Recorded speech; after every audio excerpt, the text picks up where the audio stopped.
Ahoy, sailors, and welcome back to Sailors 365.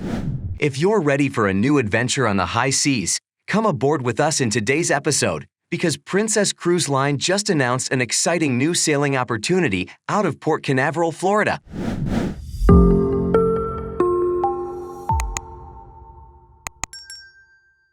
Good morning, everyone. Thank you for coming. Such a proud moment to share with all of you. I want to say on behalf of my fellow commissioners, we're so grateful and excited to have Princess Cruises part of our port family. It illustrates again the growing popularity of the port and cruising in general, not only throughout the United States, but the world. And I want to make it clear that it's very important to us to establish relationships such as this, and their success is our success. So again, we're very excited about this opportunity, and with that, I'll ask Captain Murray to come back to the podium. Thank you, Kevin. Appreciate that. So I want to introduce Mr. John Paget, the president of Princess Cruise Lines, who's got a few remarks. Thank you. Thank you, sir.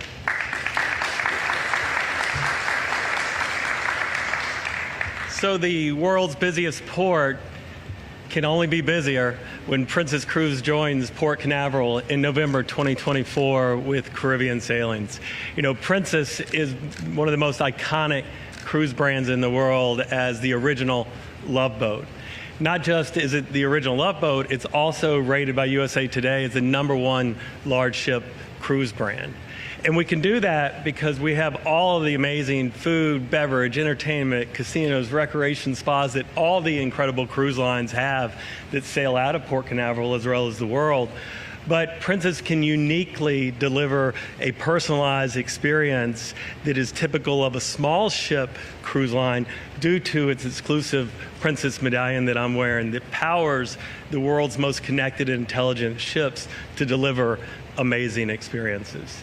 It's certainly no surprise why Princess is here at Port Canaveral. My only wish is we are here sooner.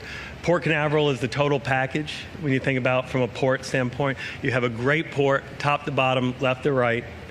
You have an amazing, vibrant Central Florida community, you know, with drive markets that span the southeast and even further.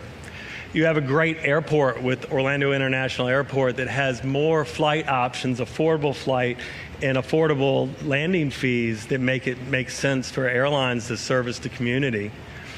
And there are great experiences that can go pre and post in front of cruises or behind, especially with a Princess audience that tends to spend more time on vacation with more time in the local market. So whether that's a beach or whether that's a theme park or whether that's shopping at the premium outlet malls, the total package from a guest perspective, it doesn't get better than what Port Canaveral offers. And so in November 2024, we're going to bring the Caribbean Princess to Port Canaveral. We're going to sail some great Caribbean itineraries that will include ports such as St. Thomas and Amber Cove, Mahogany Bay, all of the ports and ports of call that are typically within the Carnival Corporation portfolio as well as others. And so whether guests are flying, they're driving, or now with the Brightline taking the train, our Princess guests with the community will have just an outstanding experience. They're going to have outstanding service because we give the best of the best. And it's all going to be done at great values for everyone, which gets the volume here. And so with that, that means more guests for the port. It means more business volume, it means more jobs, and we all win. So with that, we just couldn't be more excited to be behind the cruise growth in Central Florida, Florida as a whole, and what it means to the port. And I'm going to introduce my head of commercial integration, Terry Thornton, who has a long history with this port and has been with Carnival Corporation for many, many decades, to say a few words on our itineraries. Thank you. I'm very excited that we're able to bring the Princess ship here. I share John's view that I'd love to bring it sooner than we are being able to, but we are coming.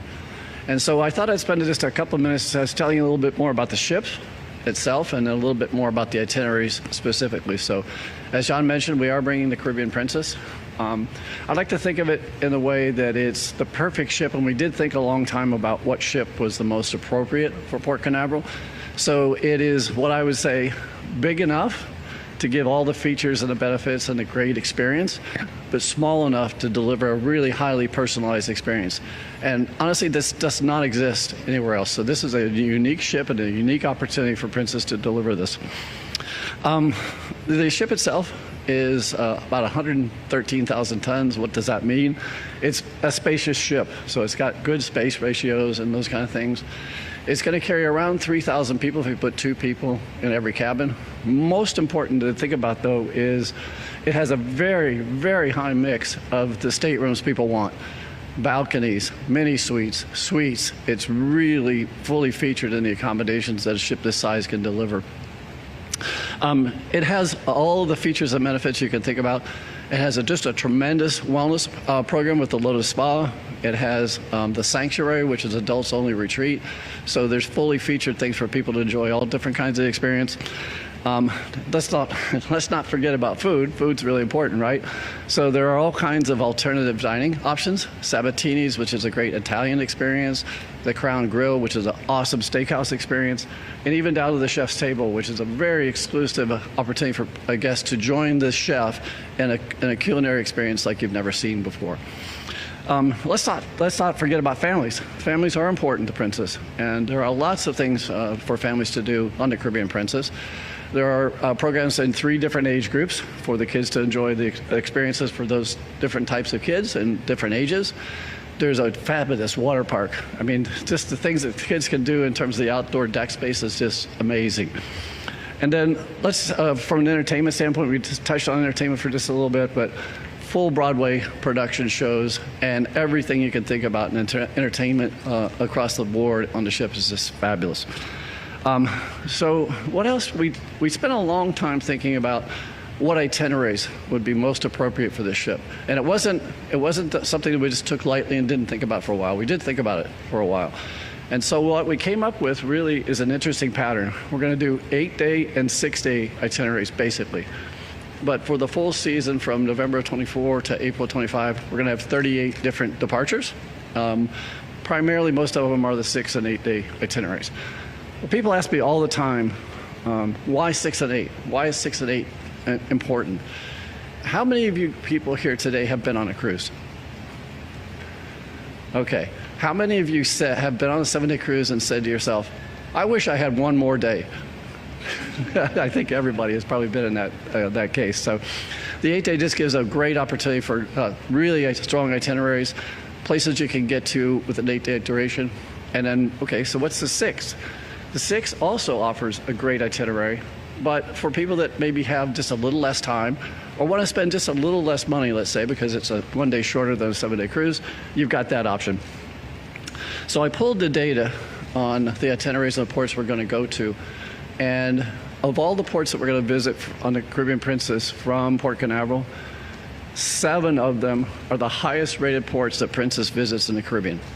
So you can tell that this is going to deliver a great experience for the Princess guests once they get to the destinations. And how important is that? Well, you know, people say, well, it's the ship or the brand or whatever thing. I can tell you destinations and the itineraries are really important to make the whole sale process work well. I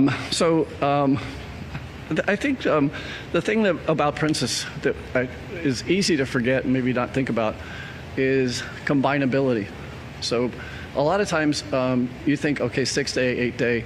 Well, I think a good complement of the Princess guests will probably combine both into a 14-day. So you can see the options that we have in terms of the different opportunities for people to take advantage of the itineraries. And these ports are all the best ports that you can think of in the Caribbean. So I guess if John and I if we do our job right, what I want to leave the message with you today is this is not just another ship coming to Port Canaveral. In no way is this just another ship in the growing fleet here in Port Canaveral. This is truly a first for Port Canaveral. To have a ship, an experience like Princess, it is a first for the port, and we're very excited about being first to do this with you and make it happen with a Princess ship. So all I can say is, from my perspective of a very long time frame working with Port Canaveral, Princess and Port Canaveral are the perfect match. Thank you. Are you excited about this new addition to Port Canaveral? Will you take advantage of this new sailing opportunity? Let us know in the comments below, and let's keep the conversation going. Until next time. That's all for now, sailors. Make sure you are subscribed to our channel, hit the like button on this video, and we'll see you next time, sailing on the high seas.